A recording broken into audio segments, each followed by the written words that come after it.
سورۃ الاخلاص جس کے کئی نام ہیں، تقریباً 20، اور یہ سورت 1/3 قرآن کے برابر ہے، یعنی اتنی اہم سورت ہے۔ گویا اگر آپ اس کو سمجھ جائیں تو 1/3 قرآن آپ کو سمجھ آ گیا، کیونکہ قرآن مجید میں 3 طرح کے احکامات ہیں، 3 طرح کے علوم ہیں: توحید، احکام اور قصص۔ یا تو عقیدے کی بات ہے، یا پھر اللہ تعالیٰ کے احکامات ہیں جن پر ہمیں عمل کرنا ہے، یا پھر گزشتہ قوموں اور انبیاء کے واقعات اور قصص ہیں۔ تو اس صورت میں ایمان اور خاص طور پر توحید کی بات ہے، اللہ سبحانہ وتعالیٰ کا تعارف ہے۔ کچھ لوگ نبی صلی اللہ علیہ وسلم کے پاس آئے اور کہنے لگے کہ آپ ہمیں اپنے رب کا نسب بیان کیجیے۔ اس پر اللہ سبحانہ وتعالیٰ نے یہ سورت نازل فرما دی: قل هو اللہ احد اللہ الصمد لم یلد ولم یولد ولم یکن لہ کفوا احد، کہ اللہ سبحانہ وتعالیٰ تو ایک ہے، اللہ بے نیاز ہے، اس نے کسی کو جنم نہیں دیا، نہ وہ کسی سے جنم دیا گیا۔ گویا جس طرح تم اس کو جاننا چاہتے ہو، اس کی یہ پہچان نہیں، وہ تو احد ہے، ایک ہے، یکتا ہے، لاثانی ہے، اس جیسا کوئی اور ہے ہی نہیں، اپنی ذات میں، اپنی صفات میں، اپنے ناموں میں، ہر چیز میں کامل، مکمل، پرفیکٹ، ہر عیب سے پاک، ہر شریک سے پاک، ہر مثال سے پاک، بیٹے سے پاک، بیٹیوں سے پاک، بیوی سے پاک، ساتھیوں سے، ہمسر، ہر ایک سے پاک۔ هو اللہ احد، وہ ایک ہے، اور ولم یکن لہ کفوا احد، اور اس کا کوئی ایک بھی ہمسر نہیں، اس جیسا کوئی ہے ہی نہیں، لیس کمثلہ شیء، کوئی اس کا ہمسر نہیں۔ تو یہ اللہ سبحانہ وتعالیٰ کا ایک تعارف ہے۔ اس سورت کی اتنی زیادہ اہمیت ہے کہ نبی صلی اللہ علیہ وسلم اسے صبح فجر کی سنتوں میں سے دوسری رکعت میں پڑھا کرتے تھے، قل یا ایھا الکافرون کے ساتھ، پہلی رکعت میں وہ، دوسری میں یہ۔ اسی طرح مغرب کی سنتوں میں بھی یہ روٹین تھی آپ کی، ہمیشہ یہی پڑھتے تھے۔ گویا دن چڑھے بھی اور دن کے غروب ہونے پر کی نمازوں میں سورۃ الاخلاص، اسی طرح وتر کی آخری رکعت میں بھی سورۃ الاخلاص، دوسری رکعت میں قل یا ایھا الکافرون، اور رات کی آخری نماز کیا ہے؟ وتر۔ رات کی آخری نماز میں، دن کی پہلی نماز میں، سورج غروب ہونے کے ساتھ کی نماز میں، ان سب نمازوں میں۔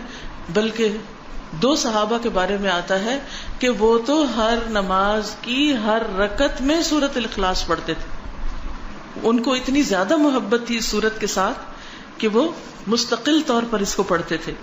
اسی طرح ہم دیکھتے ہیں کہ نبی صلی اللہ علیہ وسلم طواف کی 2 رکعتوں میں بھی اس کو پڑھنے کا حکم دیتے ہیں، آخری رکعت میں۔ پھر ہر نماز کے بعد، یعنی یہ تو تھا نمازوں کے اندر، پھر ہر نماز کے بعد اس کو پڑھنے کی تاکید ہے۔ اور صرف اس کو نہیں، معوذتین کو بھی، قل هو اللہ احد، قل اعوذ برب الفلق اور قل اعوذ برب الناس، یہ تینوں صورتیں کب پڑھنی چاہیے؟ نماز کے بعد۔ جیسے آیت الکرسی پڑھی آپ نے، ساتھ ہی یہ تینوں صورتیں بھی پڑھ لیجیے، اس سے بھی اخلاص پیدا ہوتا ہے۔ اس کی فضیلت، یہ اس کے بارے میں یہ بھی آتا ہے کہ یہ انسان کی بیماریوں کو دور کرنے والی۔ اب بیماریوں کو کیسے دور کرنے والی؟ سب سے بڑی بیماری اور علت کیا ہے؟ شرک۔ سارے غم ہی شرک کی وجہ سے آتے ہیں، ساری مصیبتیں شرک کی وجہ سے آتی ہیں، اللہ سبحانہ وتعالیٰ کی ناراضگی شرک کی وجہ سے آتی، چاہے شرک اکبر ہو چاہے شرک اصغر ہو۔ شرک اکبر تو بتوں کو پوجنا، اور شرک اصغر کیا؟ ریاکاری کرنا، دکھاوے کے کام کرنا، اپنے نیک کاموں پہ فخر کرنا، لوگوں کو بتانا کہ میں کیسا کیسا نیک ہوں۔ تو اس کا علاج کیا ہے کہ انسان قل هو اللہ احد پڑھے۔ پھر اسی طرح صبح اور شام 3 بار، صبح شام کے جو اذکار ہیں، اذکار الصباح والمساء، اس میں 3 بار ان صورتوں کو، تینوں صورتوں کو پڑھنے کا حکم دیا گیا ہے۔ اور اس سے بھی انسان کو بہت فائدہ ہوتا ہے، ہر طرح کے وسوسوں سے نجات ملتی ہے. پھر اسی طرح رات کو سوتے وقت کس طرح پڑھی جاتی ہے؟ رات کو سوتے وقت 3 دفعہ. مثلا نبی صلی اللہ علیہ وسلم جو طریقہ بتایا وہ کیا ہے؟ ہتھیلیوں کو جوڑ کر اس میں پڑھا جائے قل هو اللہ احد، قل اعوذ برب الفلق، قل اعوذ برب الناس، یعنی مکمل صورتیں. پھر ہاتھ میں پھونک ماری جائے. پھر سر، اور سر کے بعد اگلے حصے میں چہرے، اور چہرے کے بعد جسم کے اگلے حصے پہ پھیرا جائے جہاں تک ہاتھ جاتا ہے. ٹھیک ہے، بازو وغیرہ سب کچھ جہاں جہاں آپ کا ہاتھ جاتا ہے. پھر دوسری بار اسی طرح ہاتھ جوڑ کے قل هو اللہ احد، قل اعوذ برب الفلق، قل اعوذ برب الناس، سر، چہرہ، اگلا حصہ، اور پھر پچھلا جہاں تک ہاتھ پہ. پھر تیسری بار اسی طرح 3 بار آپ نے اپنے آپ کو روزانہ رات کو سوتے وقت دم کرنا ہے. اب ذرا آپ گنیں کتنی بار ہو گئی یہ صورت؟ 5 نمازوں کے بعد، وتر میں، 2 سنتوں میں،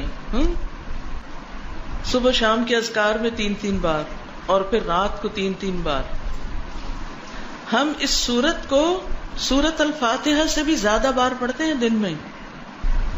اور اگر کوئی بیمار ہو جائے، خصوصاً کسی کو جن پڑ جائے یا کوئی روحانی بیماری ہو جائے، کوئی جادو ہو، کچھ ہو، تو اس کے لیے جو رقیہ کیا جاتا ہے اس میں بھی ان صورتوں کو پڑھنا لازم ہے، اس میں بھی پڑھیے. اسی طرح کوئی بچہ بیمار ہو جاتا ہے، آپ خود بیمار ہیں، تو آپ دن کے وقت بھی اپنے ہاتھوں پہ پڑھ کے اپنے سارے جسم پہ پھیریے. جو شخص ہر روز رات کو اپنے اوپر یہ دم کرے گا، کیا اسے بیماریوں سے نجات ملے گی یا نہیں؟ ملے گی نا. یقین سے پڑھیں تو بات ہے نا. ڈپریشن سے، وسوسوں سے، غم سے، پریشانیوں سے، تفکرات سے پھر اچھی نیند آئے گی یا نہیں؟ آئے گی نا، کیونکہ آپ نے ان سب چیزوں سے چھٹکارا حاصل کیا. نبی صلی اللہ علیہ وسلم اپنی زندگی کے آخر تک یہ معمول روزانہ کرتے رہے. آخر میں جب آپ بہت بیمار اور لاغر ہو گئے تو حضرت عائشہ نے آپ ہی کے ہاتھوں پہ پڑھ کے آپ کے ہاتھوں کو اس طرح جسم پر جہاں تک وہ جاتے تھے پھیرا، ان کی برکت کی وجہ سے.